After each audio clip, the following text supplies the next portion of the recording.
Becoming pop stars. Becoming upstarts. Trust in real estate. It's probably the biggest and most important question. Welcome to Meet the Agent podcast. I'm Wendy Clare of Juge Interiors. Today, we dive in the deep end and meet Jon D'Souza of JD Buyers Agents so that he can tackle that thorny question for us.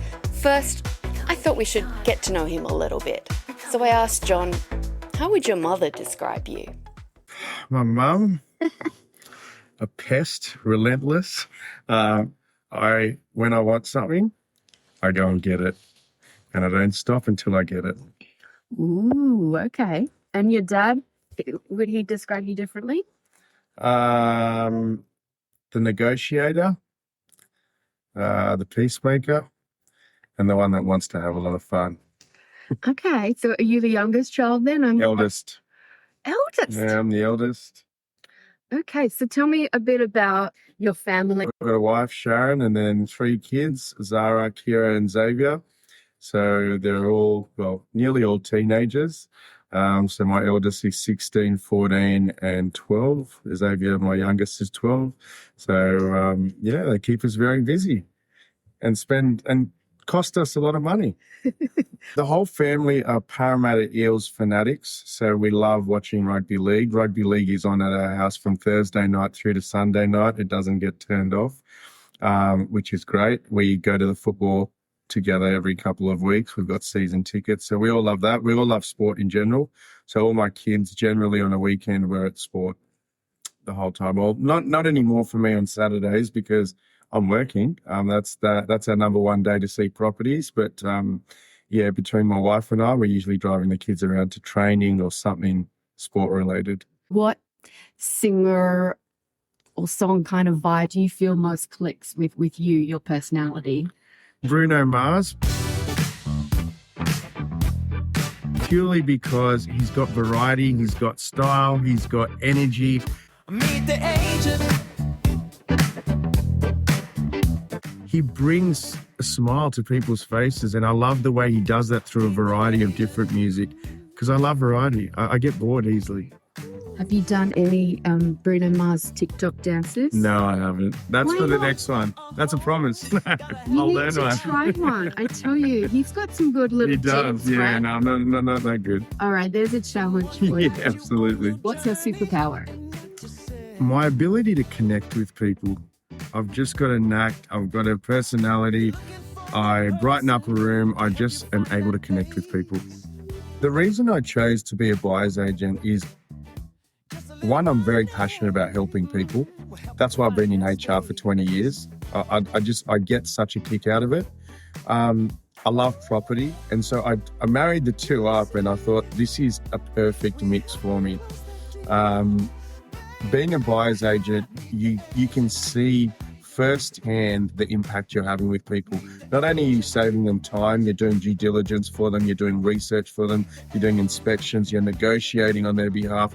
And to see that client's face when they get the property that they wanted, and sometimes they've been looking for 6 months before they've reached out to me.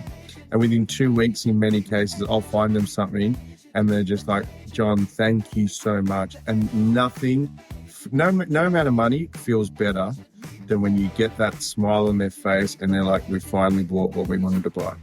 Ah, I like that. So is that a little bit of the Bruno Mars kind of moment for you? Like, tell me about that. Yeah, absolutely. Seeing people smile, like I love it. You know, my wife will attest to that. My kids will. As long as I can see people happy, and if I can go to work every day and make people happy and also earn money from doing it, I think that's the dream job. You have a title of the podcast here about who can you trust? Who can you trust? Who do you know? What does that question mean to you? Yeah, look, there's been a lot of media around trust in sales agents and possibly even buyers agents as well. From my perspective, trust is built over time, right? And sometimes that time could be over 3 phone calls. But you're not just going to build trust by speaking to someone once. It's very rare that you're going to be able to do that. Who do you talk to?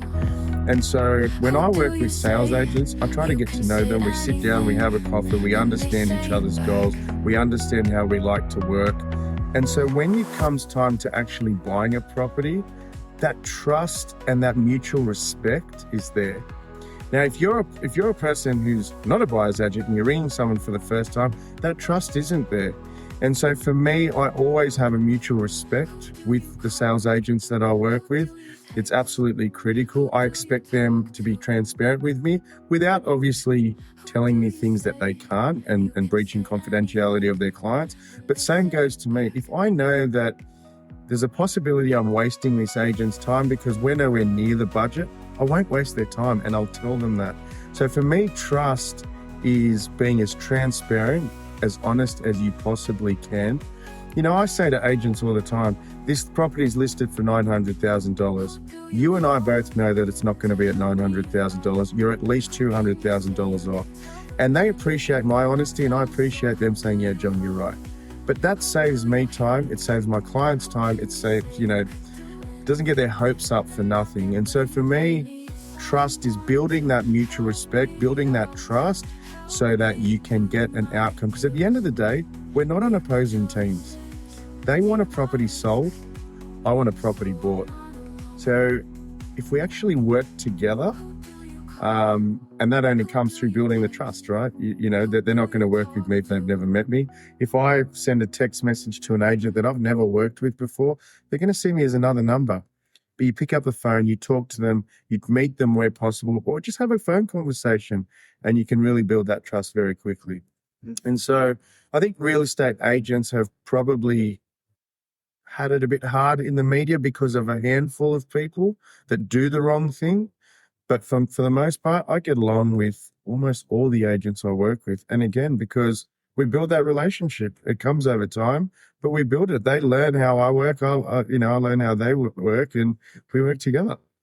Give me some of the worst examples, the biggest breaches that have happened. Yeah, look, I think it's a mismatch between what the seller is told their property is worth versus what it actually is, and then what a sales agent will tell the buyer what the property is worth. And if there's such a mismatch there, you lose that trust straight away. And I had an example actually last weekend where I spoke to an agent a number of times and they told me that the property that they were selling, there was an auction guide of $900,000. And look, generally speaking, you put about 10% on that at an auction. So I said, okay, about $1 million. I thought, well, this is a bit too good to be true, but we'll attend the auction anyway. Now, they've told the world that this property is going to sell for $900,000 to $1 million. That property actually sold for $1.4 million. Now, that's not because the area was, booming, and it is to a certain degree. It's because the agent got people there to that auction that should never have been there. They could never afford that $1.4 million. But that agent, I think, they weren't being trustworthy. They told their sellers that they were looking at that 900 to $1 million. So look, they look great when it's at 1.4. If they had been honest, they would have said to their sellers, this is probably going to be between 1.3 and 1.5. And everyone then has a true understanding of, what the property's worth. So I think transparency is really important, and it can break trust very quickly. And I think a big thing for a sales agent is that they want crowds at their auctions. Because what happens when you have crowds? If you have crowds at your auction, all the neighbors see you must be a really good agent. Look at the crowds you're getting here. What I don't agree with is if you're getting the crowds under false pretense. If you're getting those crowds because you're telling everyone that it's worth 900, but when you're wasting people's time because it's really worth 1.4. And so that's where there's a bit of a mismatch, but that's why you have a buyer's agent, because the buyer's agent will tell you it's not worth 900,000 and they're purely wasting your time. And so just like the person selling the property has a sales agent on their side, it's important that a buyer has a buyer's agent on their side. It's like when someone goes to court, you don't represent yourself. Both parties have someone representing them, and it's exactly the same. So it's really kind of mandatory in a sense. You'd be foolish not to have a buyer's agent nowadays. I think if you've got the time and the knowledge and the resources to do it yourself, absolutely you can do it yourself. It's like doing your tax return. I would never say it's wrong of someone doing it themselves as long as they know what they're doing. I sure as hell could not do my own tax return because I don't claim to have the knowledge, I don't have the tools, I don't have the resources. If you've got that, then absolutely you can do it yourself. But as long as you've got that. But if you don't, get the help. It is worth every penny.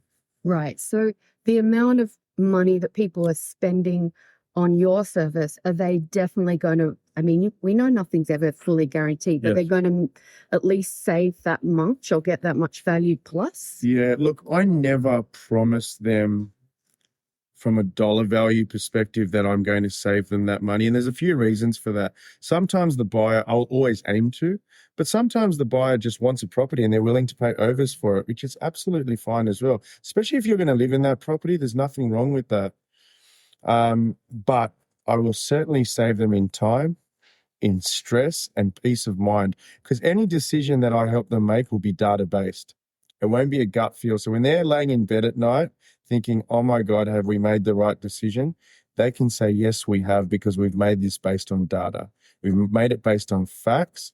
It wasn't just because my wife fell in love with the garden or I fell in love with, the man cave downstairs. Because people are very emotional when it comes to property. And a lot of the time, my buyers will say, yep, we really want that. It's like, but that is completely different to what you originally wanted. And they have to think about it overnight. Even though for me, it's a sale done. But I don't like doing it when I know that this is not actually what they set out to achieve. And so I'll ask them to sleep on it. And 9 times out of 10, they'll ring me the next morning and say, you're right. We just fell in love with it for the wrong reasons or different reasons. Help us stay on track. Are the interior staging and styling influencing them? People fall in love. So a lot of properties that get sold now, the agents actually will design it, design the interior to give it its maximum space and make it look fantastic, which I think is a great idea because it gives a lot of people can't see through, the clutter or whatever it is that was there before. But certainly because, especially in Sydney, prices are so high. People are spending so much money on properties that may not have been their ideal property. And so what they're doing is getting professionals in to think, okay, how can I make this my ideal?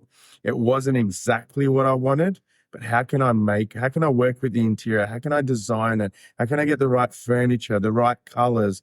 And so a lot more people are certainly doing that. And they certainly get their return because, for the money that they spend on that interior designer, their house looks exactly how they wanted it when they set out initially. So you as a buyer's agent, are you sometimes then saying to your clients later, look past? Absolutely. Tell me about that. I think 7 out of every 10 inspections, I will say to them, look past that wall, look past that kitchen. You got to remember, yes, that kitchen might be red. You don't need to have it as red, absolutely. People really struggle to see past what's in front of them there and then. I usually take a builder with me.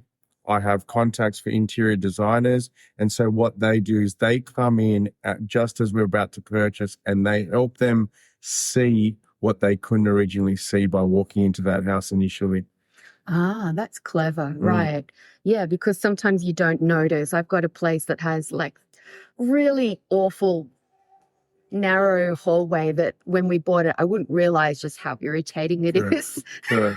Yeah. But an interior designer. Well, it's funny, like interior design, also, as I said, I take a builder out with me and sometimes he'll say, you know how easy it is for us to knock down this wall and you can have the open plan that you wanted.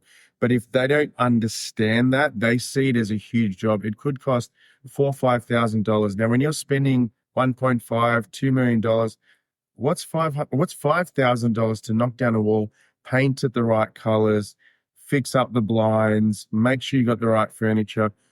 It's pretty insignificant cost to give you exactly what you want. But unfortunately, A lot of people can't see through that. And when I first started, I struggled as well. It's only now that I've been through so many homes, I can see that end goal being achievable, but it is hard. That's interesting. So you're actually using interior designers also to show your clients a vision of what they can achieve where they Absolutely. might have otherwise overlooked a place. Absolutely. It can be simple things like where to put furniture or what type of furniture to buy, all the way through to knocking down walls, changing the kitchen completely.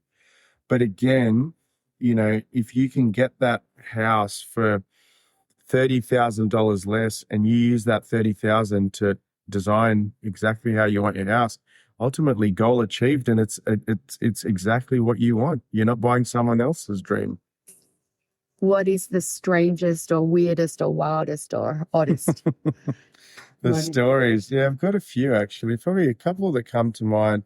One of the biggest ones that actually happens more often than not, surprisingly, is I've walked into inspections to people still sleeping in the bedrooms. Wow. Yeah. So I've literally opened a door and seen a couple sleeping. Well, I hope they were sleeping. But yeah, it I always find that odd. I guess if they're tenants that don't really want the house sold, they're probably not doing too much. The other one that probably stands out was at an auction.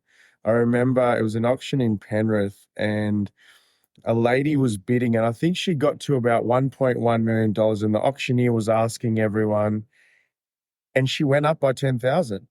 And everyone looked at her. I think she was that caught up in the moment. She was bidding against herself. So the auctioneer obviously took her 10,000. And I looked at her and I was like, you don't need to give, no one's bid. So I think she got caught up in the moment. Again, another reason why you need to get someone. I think she was just that nervous and she just kept going. And so they scored themselves an extra $10,000 for nothing. Oh, that's Good luck to them. That's a great story. Exactly. So I think the industry needs to do a lot more to protect buyers. I think sellers are certainly more in the driver's seat. And so, for example, a seller can decide when they want to sell. They decide how long they're going to take to be able to sell. They can say no to offers. They can say yes to offers.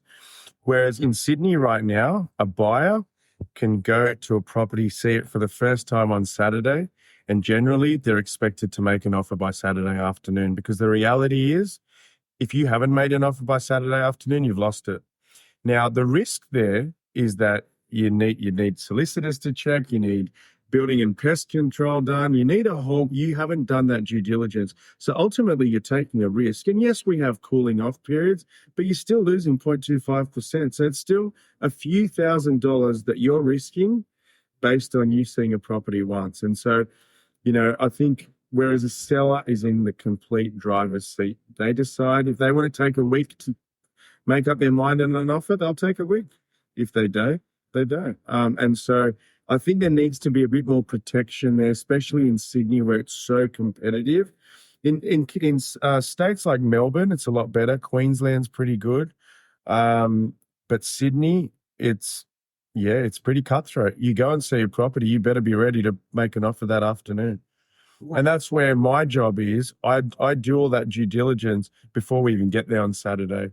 And so if the client likes it, we're comfortable making an offer because we've done that. But for your average mum and dad who are working Monday to Friday, they don't have the time to do that. Yeah, that is hard. So it is hard, yeah. It must be very scary for people trying to make such a big life decision in an afternoon. It is huge. Most offers will go through till about 7, 8 p.m. on a Saturday night. So I usually, if I know I'm going to make an offer, I will block out my time till about 8 p.m. because the agent will go back and forth with the different offers, and we usually won't get settled in anywhere from 6 p.m. to about 8 p.m. on a Saturday night. And then, you're still expected to pay that 0.25 that night. That's the cutthroat world we're in Sydney property. Amazing.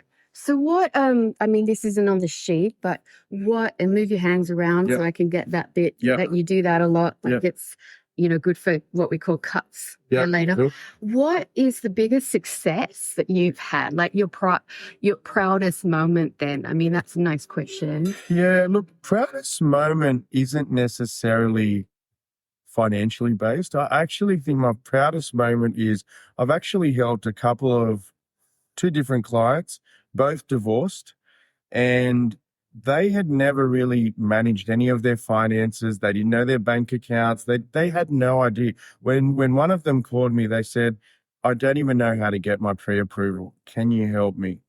And seeing the journey that she went on from having no one in her corner, having no advice, she went from buying a house to an apartment to back to a house, then to an apartment, then to a townhouse.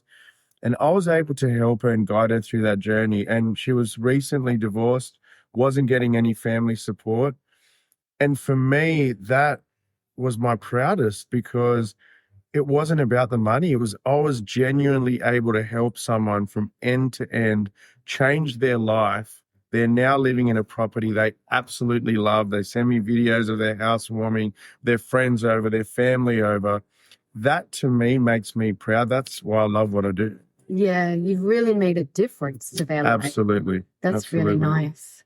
Yeah, I like that. I mean, I had no idea you guys even have this service. And I remember saying to my mother, like, I need you to buy this place for me because once you pass away, I'll be clueless. I have no idea how to even begin with property. And she's, bought things. And now I realize, no, I just needed to have a buyer's agent. It's funny you say that actually because part of why I moved into being a buyer's agent is because I wish I had that help when I first started. I've told this story before where Dad and I were at an auction at a property that I was buying, and we just went in with 100% emotion. We just didn't want to lose to the other party. And so at that time, this was 20 years ago, we probably paid $20,000 to $40,000 too much.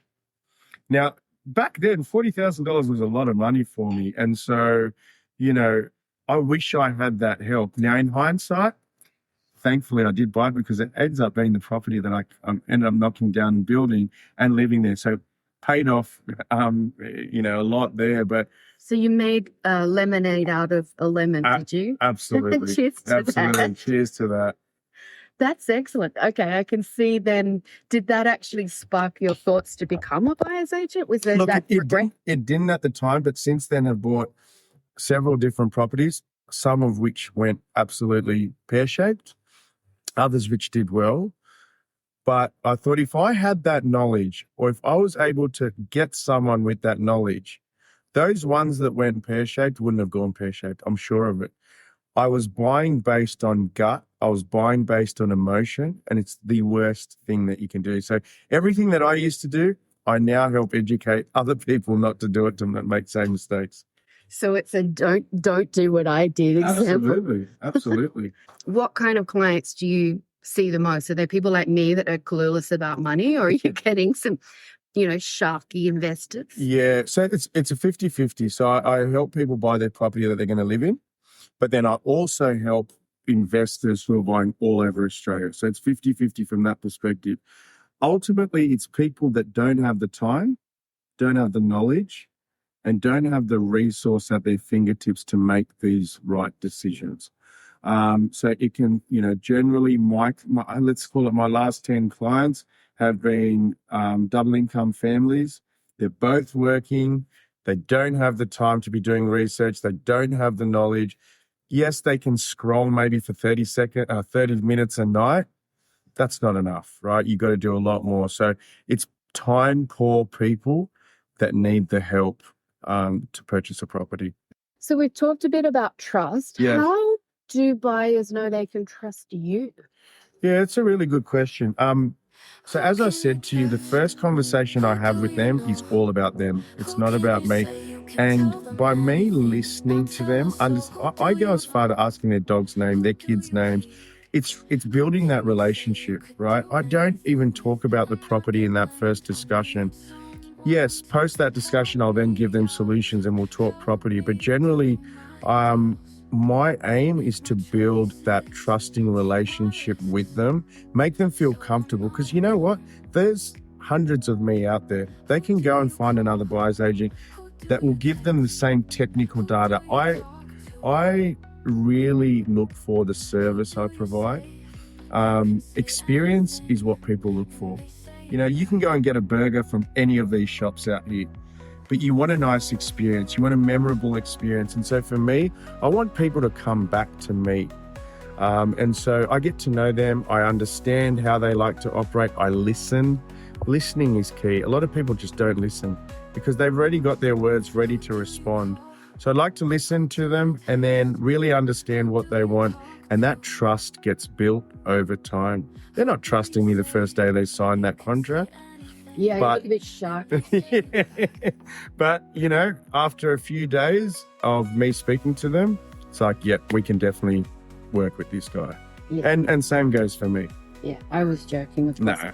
And one thing I'll say to anyone who's looking at getting a buyer's agent, speak to them a couple of times, understand how they operate, make sure you have a connection. Connection is huge because you are trusting this person to spend a lot of your money. So build that connection. Don't just go online and pick the first one that comes up. You need to speak to them. Make sure you can trust them. Make sure you can connect them. Make sure you can have fun with them. You're going to be on WhatsApp groups and you're going to be speaking to them almost every day. Make sure you can connect. Make sure you can have fun. That's the most important thing. That's all we've got time for today, but you can ask Jon more of the hard questions by his Insta or ours. He says buyers ask all the best questions. Becoming top stars. Becoming up. Meet me back here next week for our next episode of Meet the Agent podcast. Stay tuned. Now it's the old time. Meet the agent. He's the agent. She's the agent. Bring the color.